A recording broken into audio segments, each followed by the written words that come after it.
Okay, let's unpack this. We are diving into a strategic roadmap, and it's less a plea for aid and really more of an architectural blueprint. It is.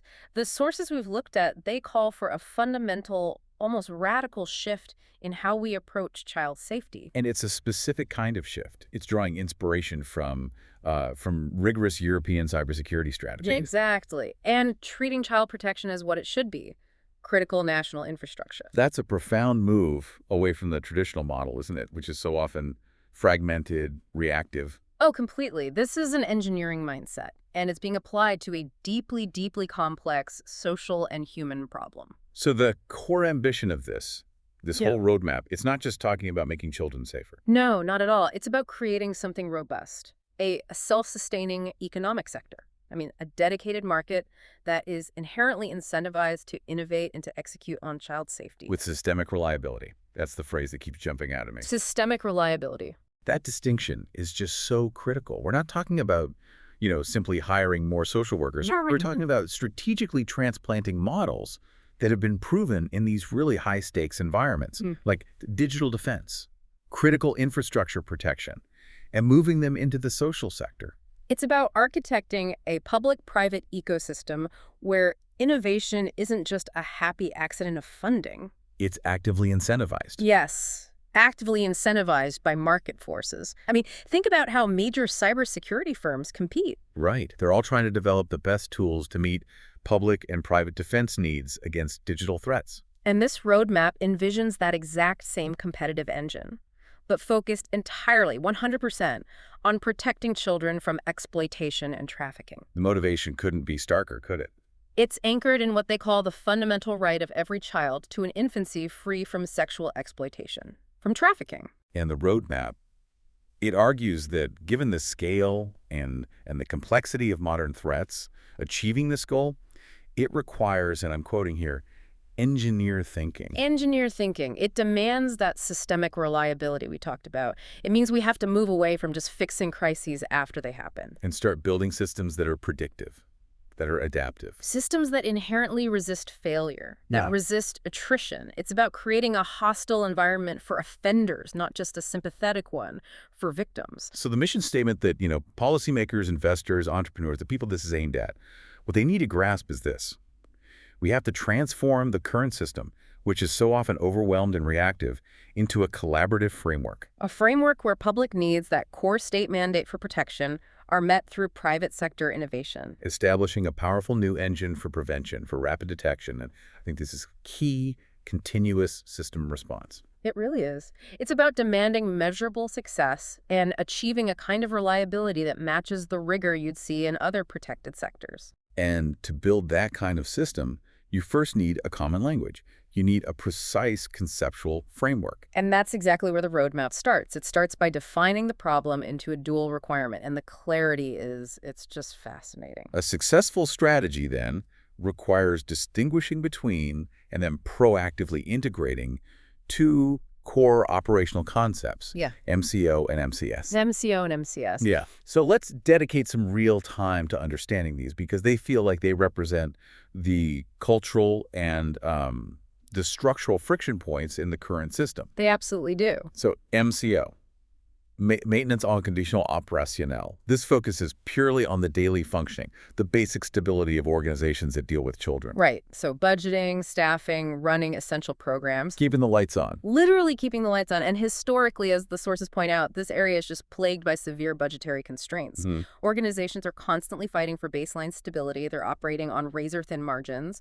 And if you're running a shelter or a school and you're constantly struggling to afford heating or staff training or just basic repairs, That's an MCO failure. And when your MCO fails, there's absolutely no capacity left for security. that operational instability, it just creates systemic vulnerabilities, doesn't it? It makes Oh. these places soft targets, Precisely. And then you have the other side of the coin. which is MCS, Maintenance en Conditions de Sécurité. Right. This is the proactive, forward-looking side. This is about ensuring the physical and the psychological safety of children. This is where that core criterion of sexual integrity resides. It is. And the problem, as the roadmap defines it, is that MCS has almost universally been treated as an afterthought A secondary compliance issue. or a matter of, ad hoc training sessions that are completely separate from the primary operational budget, the MCO. It's like the difference between industrial compliance and industrial engineering. That's a great way to put it. Compliance just says, did you tick the box? Whereas engineering asks, can this system fail? And if it can, how do we build in redundancy? Exactly. And the roadmap insists that this separation, this lack of integration between the two, is structurally fatal when you're dealing with complex, intentional human threats. So the required paradigm shift Yeah, is not one thing.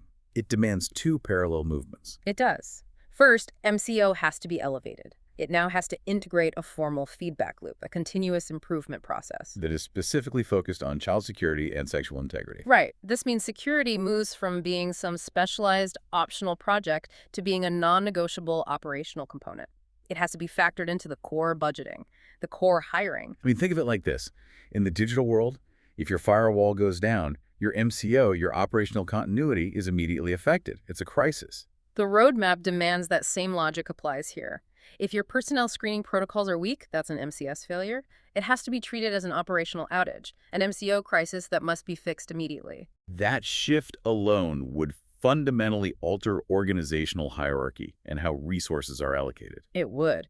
And conversely, MCS has to be elevated from that afterthought to a central operational requirement. And this involves adopting a structured approach against what the source calls the pay-to-risk, or pay-to-risk. The human-originated intentional threat against children. They are calling for the quantification and management of human malicious intent. That's where the engineering mind really takes over, isn't it? It is. By piloting this risk, by defining it, modeling it, managing it proactively, much like you would a quantifiable business risk or a predictable cybersecurity threat. It becomes possible to define clear, context-specific security objectives Yeah, and to regularly measure your progress against them. exactly. Safety ceases to be this subjective measure of care, and it becomes an objectively measurable, quantifiable metric of defense capability. So if the metric is sexual integrity, the security objective isn't just be nice to children. It's achieve X level of resistance against internal threats based on personnel screening, access control, digital monitoring.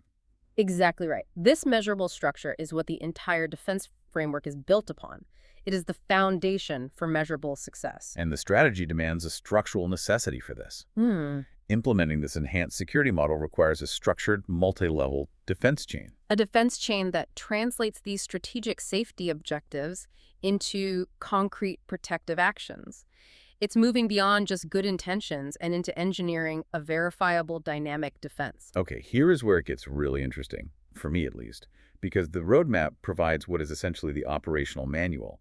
It details this defense chain, which is the operational core, and it's adapted directly from proven cybersecurity models. And the crucial starting point, I think, is recognizing what it's not designed to be. Right. It's not an impenetrable wall. No. They explicitly recognize that an impenetrable wall is an unrealistic goal when you're dealing with dynamic, determined human threats. The goal isn't perfection, it's resilience. It's designed as a dynamic system of attrition. The document is built on the understanding that if a malicious actor is determined enough, they will eventually breach any single layer of defense. So the strategy is to impose escalating costs and risks on the attacker. You force them to expend so much effort that their actions leave. Traces. Irrefutable, identifiable traces. And what does that mean practically for an institution, for a policymaker? The ultimate unambiguous goal is to bring an attacker to a point where their revealed behavior, their actions in trying to get around the defenses, leads inevitably to their identification. To their continuous monitoring, and crucially, their neutralization. And neutralization, in this context, the source defines it as rendering the individual harmless, unable to act on their pedocriminal behavior. And this is achieved through a continuous operational cycle. 3 steps: prevention, detection, and system correction. And that cycle is what ensures the system isn't just static. It's always learning, always adapting, and always hardening itself based on what the attacker tried to do. All right, let's dive deep into step 1, prevention. The goal here is ambitious. It's to actively reinforce the environment and make the cost and risk of malicious action prohibitively high for potential offenders. So you deter them before they even attempt the action. And this involves some pretty sophisticated security tactics, things that sound like they're straight out of a national intelligence strategy. They absolutely do. The first specific tactic they mention is the deception tactic, essentially using honeypots to attract and identify malicious actors. In a digital environment, that's easy to visualize, right? Right. A fake server, an unmonitored chat room. Sure. But how does that apply to a physical organization caring for children? Well, that's the challenge the roadmap embraces. It means creating controlled organizational environments and digital tripwires that are designed to expose intent and methodology. So, for instance, creating what look like vulnerable internal communication channels, Yeah. or offering specific access permissions that are actually highly monitored. Right, so only someone with malicious intent would even seek out or try to use these specific controlled access points? Which immediately flags their interest for investigation without jeopardizing actual child safety. The trap exposes the intent. Exactly. The roadmap also calls for active engagement in influence operations. That includes strategic deterrence campaigns. This is moving way beyond just passive public awareness. This is about strategically shaping the environment and the perceived risk profile for offenders. If potential offenders believe, with a high degree of certainty, that the chances of swift identification and neutralization are near absolute, The psychological cost of transgression skyrockets. it becomes too risky to even attempt. And finally, under prevention, we have this critical function, weak signal registration, This isn't just checking logs. This is about capturing and analyzing subtle, often seemingly insignificant indicators of potential threats. and putting them all into a dedicated data lake. Yes, and you have to think about the cumulative effect. One minor breach of conduct, one unusual access request, one instance of aggressive behavior toward a colleague. Or even strange network browsing activity. Right, across different organizations. Individually, these things are often just dismissed. An HR issue, a technical glitch. But when specialized software aggregates and analyzes 3 or 4 of these seemingly disparate weak signals across a staff of thousands, A predictive pattern can emerge, a potential peta risk that elevates the concern to a point of immediate intervention. The strength is in the volume and the cross-referencing of data. that aggregate approach is absolutely key for prediction. But we acknowledge the system of attrition means some attempts will get through. So what happens when those prevention measures are circumvented? That's where step 2 kicks in, detection. And detection is all about rapid and accurate identification of ongoing incidents and managing the resulting crises immediately. If the system of attrition works, the attacker will be forced to reveal themselves, and this phase has to capture that revelation with forensic precision. The first element here is incident detection. So, implementing advanced systems protocols for real-time identification of security flaws and malicious activities. This implies constant digital and physical monitoring, likely leveraging that specialized risk analysis software we talked about to spot anomalies and breaches in defined security protocols as they're happening. And critically, the establishment of a formal pediatric crisis management process. This is so important. It moves the response beyond ad hoc emotional reactions to a disciplined, rehearsed protocol. So when an incident occurs, the organization has to have a standardized process that ensures the response is swift, it's coordinated, legally sound. And focused on forensic preservation from minute one. This includes protocols for managing communication with authorities, securing the area, and immediately isolating the threat vector. That disciplined approach is just essential for accountability. Okay, so we've tried to prevent the action, and then we've detected the incident, often with forensic traces captured. Now we move to step 3, system correction. This is the continuous learning loop. This is what ensures the entire system learns from every single incident, leading to continuous improvement and long-term resilience. And this is where the system truly builds its intelligence. Absolutely. The first mechanism is the creation of a secure data lake for victim testimony registration. And this is specifically designed to preserve and analyze victim testimonies, even those cases that are historical or past the legal statute of limitations. Now, that's a powerful and, an ethically complex idea that requires some careful policy debate. It does. We're talking about taking data from historical trauma, data that may no longer be usable for criminal prosecution, and shifting its value. It becomes a powerful predictive intelligence tool. It does. It allows researchers and analysts to identify the signatures of offenders, their modus operandi, their recruitment tactics, their preferred institutional vulnerabilities, even decades after the fact. It's intelligence generation focused on the pathology of the offense, totally independent of the legal timeline. Right. And then system management processing requires reviewing and adjusting fundamental system components, the activities, the people, the resources, in response to the failure. So if a specific activity or an oversight in recruitment created a vulnerability, that process must be redesigned and immediately corrected, not just papered over. And finally, the roadmap details remediation as a highly multifaceted process. This isn't just fixing the immediate vulnerability, is it? No, it's much more. It includes reinforcing the specific control points that failed, implementing new security measures that address the exploit, highlighting and meticulously preserving forensic evidence, those traces for future investigation. And then refining incident response protocols based on what went wrong, Yeah. and strategically managing public disclosure to maintain trust, while also informing the ecosystem of the new threat. That focus on forensic evidence and strategic public disclosure, it just shows how integrated this strategy is. Remediation is both a technical fix and an organizational communication strategy. It's designed to harden the system against repetition. But, and this is the core transition point, yes, the sources are adamant. This robust defense chain cannot be sustained by public agencies alone.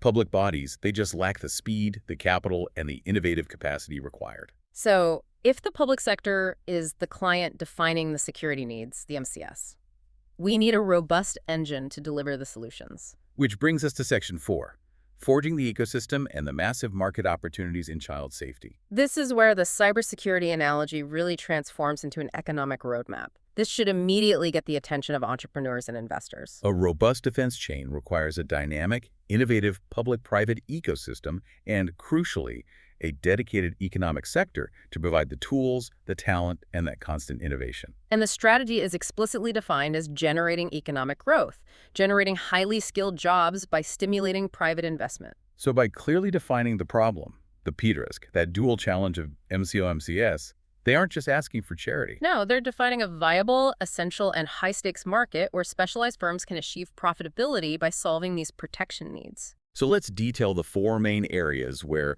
the roadmap sees direct, immediate market opportunities for the private sector. Starting with the most obvious one, software and technology solutions. Right. We need specialized developers to create a new generation of sophisticated adaptive tools. This includes dedicated peta-risk analysis software. And these tools would consume those weak signals that are aggregated in the data lake, using advanced analytics and machine learning to quantify the risk levels. So you're quantifying risk associated with institutional environments and with individual personnel. This moves us from subjective concerns to probabilistic risk scoring. They also need investigation acceleration technologies, which means tools that are capable of rapidly parsing vast amounts of digital data, identifying patterns of communication, and tracing the digital footprints of malicious actors far faster than a human investigator ever could. It's about speed and scale in high-volume environments. And, of course, those secure data lakes for victim testimonies we discussed. They need specialized, highly sensitive, legally compliant storage and analysis solutions that need continuous maintenance and upgrading. The second area is specialized service providers. This involves creating a market for certified expertise, similar to how accounting or security firms operate today.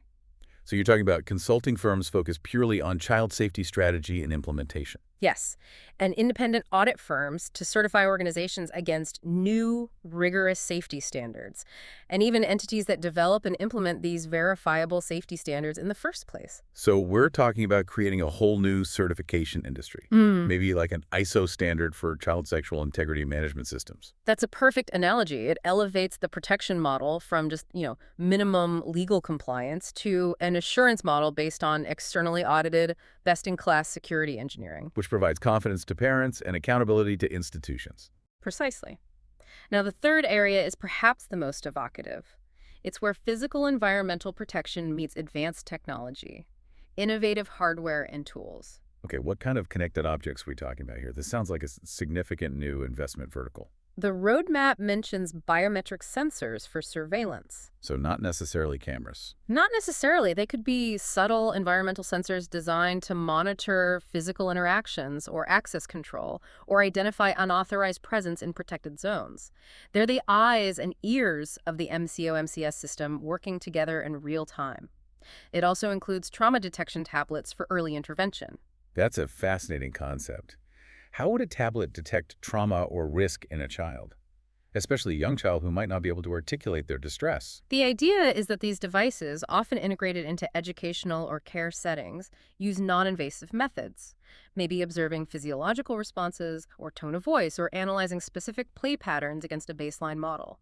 They're designed to register subtle nonverbal indicators of acute distress or trauma.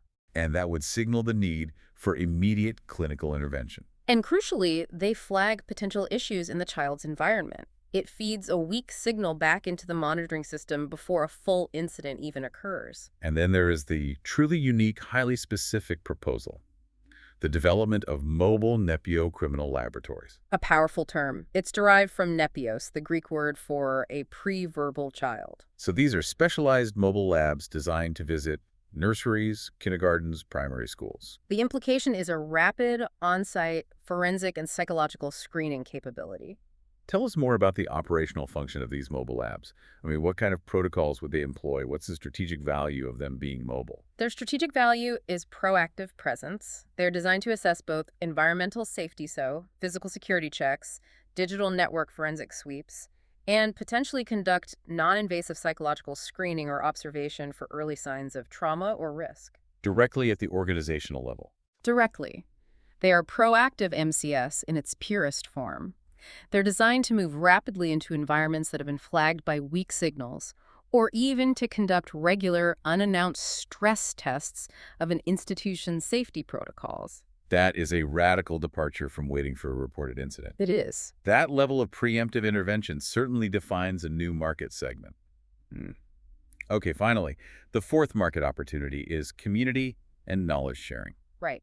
This sector needs organizations dedicated to hosting industry events, conferences, and working groups to disseminate best practices, share threat intelligence. Like the aggregated weak signals. Exactly. And to foster that essential public-private collaboration, this is the circulatory system for the intelligence that's gathered. A system is only as strong as its connections and its capacity to share timely threat intelligence. So if one institution identifies a new pattern of grooming, that information has to be disseminated across the entire ecosystem immediately. So others can update their prevention and detection protocols. We've built the strategic framework with MCO-MCS, the operational model with the defense chain, and we've identified the economic engine in the private market. But these grand plans, they always hit roadblocks. We need to transition now to the reality check. The 6 critical obstacles the strategic roadmap identifies. And these are not just, administrative hurdles. They are deeply rooted political and cultural failures that have prevented effective protection for decades. So implementing this strategy requires facing and dismantling these historical obstacles head-on. It does. The first is the most predictable, but also the most debilitating: chronic budgetary constraints. And policymakers have to understand that this chronic underfunding of child protection services means even the basic operational maintenance, the MCO, is a constant struggle. Which means there is zero capacity for innovation. Zero. If you are struggling to pay your staff a decent wage, you cannot possibly invest in specialized PDORISC analysis software or advanced biometric sensors. The structural political failure to adequately fund basic operations guarantees the failure of advanced security systems before they're even designed. It does. The second obstacle speaks directly to that conceptual failure we discussed earlier, the lack of security management systems. There's just a widespread absence of structured security management systems with tracked checkpoints, specifically focused on that measurable criterion of sexual integrity. Security so often relies on individual vigilance or, subjective interpretations of safe behavior. Whereas a structured system demands defined checkpoints. Who had access to this area? Was the background check completed at this level? Was the trauma detection tablet deployed? And if the management system lacks those formal structures, measurement is impossible, and so continuous correction is impossible. The third obstacle is complex, and it's highly relevant for our policy-focused listeners: regulatory hurdles. Specifically, well-intentioned regulations like the GDPR, the General Data Protection Regulation, can significantly obstruct the necessary data collection and analysis. That is a critical tension that investors and policymakers must reconcile. Robust prevention and predictive modeling require large-scale data sharing, often cross-border, cross-institutional. To identify those crucial weak signal pattern. Right. But privacy laws, designed to protect the individual, often create insurmountable walls between those data sets. So how can you effectively analyze threat intelligence on a continental scale if systems aren't legally allowed to communicate or aggregate personally identifiable data, even for the purpose of protection? It creates a policy paradox, doesn't it? The very instruments needed for robust systemic protection are currently legally difficult to implement. It requires entirely new legislative frameworks Yeah. or specific, legally watertight derogations tailored to child safety that would have to supersede existing privacy mandates. The fourth obstacle is cultural resistance to technology.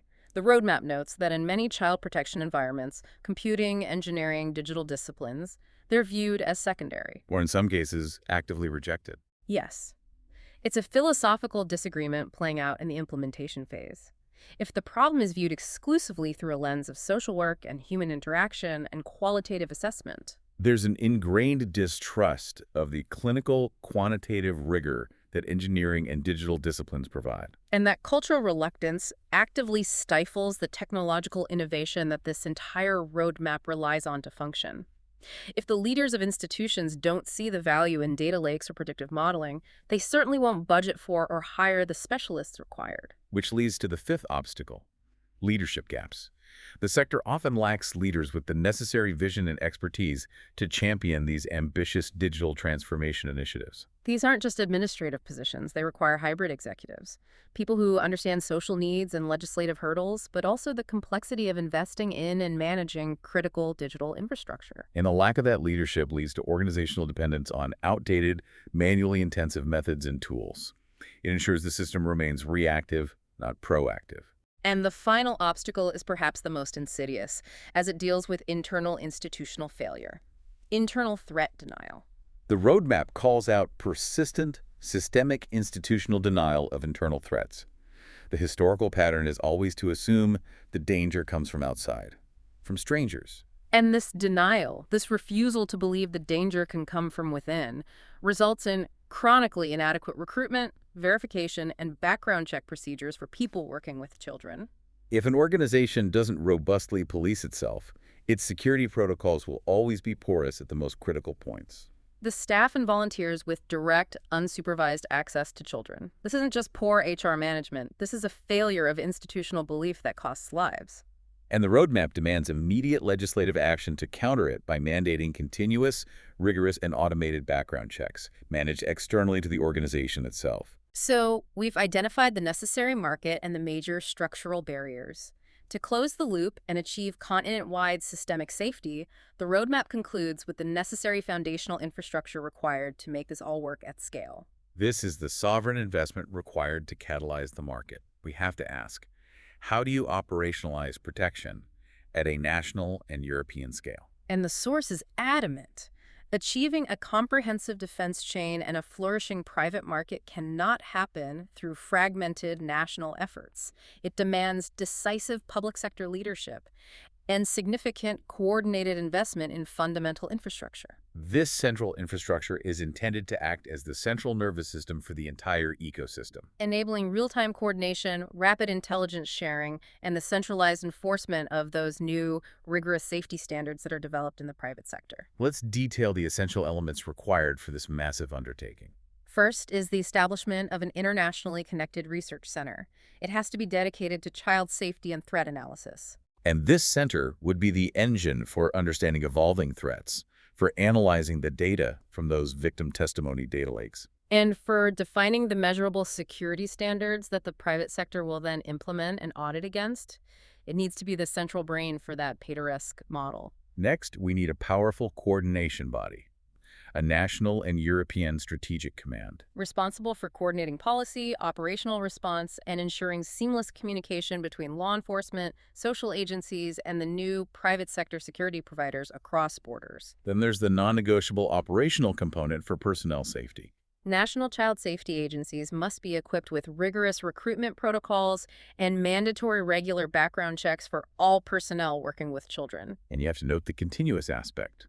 It must address that internal threat denial obstacle by making background checks a rolling mandatory audit, not a one-time formality. Then in terms of digital defense, the strategy demands a comprehensive security operations center, a SOC, fully integrated with existing national cybersecurity capabilities. For real-time threat monitoring, this SOC would be where the detection phase of the defense chain primarily operates, analyzing weak signals, connecting digital and physical surveillance data. And alerting the strategic command when a threat vector is identified.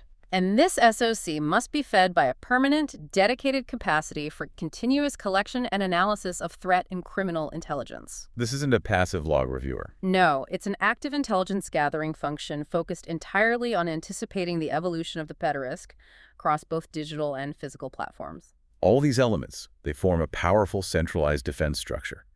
But the final, most structurally significant element, and the one that demands immediate attention from policymakers, is the explicit call for a system of BioID from birth. For every child born in or moving to Europe, This is proposed by the roadmap as the ultimate foundational security measure. its purpose is to create an unambiguous, unique, and verifiable anchor identity for every single child. In a system built on reliability, the identity and location of the protected subject must be absolutely trackable and verifiable throughout their early life. So why is this considered necessary by the roadmap, despite the obvious political complexity? The document argues it is the systemic solution to the existential threat of identity fraud, of child trafficking, and the ambiguity of location and guardianship. It provides the anchor for the entire security framework. Ensuring that all digital and physical protection protocols are unequivocally linked to the correct individual. Establishing absolute systemic reliability from day one against displacement and exploitation. It is the ultimate expression of the engineering mindset applied to protection. And that brings us to the end of this deep dive. We started with the necessity of moving from these traditional, often fragmented care models to a robust, systems-based, market-driven approach. And we explore the strategic necessities of MCO and MCS integration and the operational rigor of the three-step defense chain: prevention, detection, and correction. This strategic view really demonstrates how engineer thinking is being applied to solve these deeply complex social problems, leveraging market mechanisms to provide the necessary talent and innovation. We highlighted how the private sector is essential for developing the necessary protective technologies. From the pederast software and trauma detection tablets to those specialized NAPIO criminal mobile labs. To create a functional protective economic barrier around the child. This is a call to investors and entrepreneurs to enter a mission-critical, high-growth sector focused on systemic safety. And the framework, it lays out the ambition to achieve systemic reliability against human-originated intentional threats.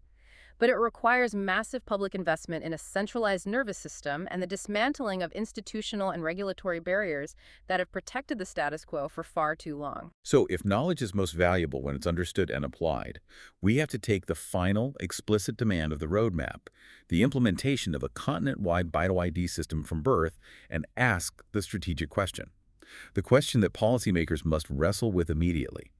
What are the necessary trade-offs between implementing such a large-scale, system-wide protective measure to secure the lives of children and the profound, unprecedented privacy implications inherent in tracking every individual from their moment of birth? And critically, how do we ensure that the BioID system itself, being such a central piece of infrastructure, is subject to the defense chain's own continuous correction loop? It's not just about protecting the children, it's about protecting the instrument of protection itself, creating the ultimate metasecurity challenge.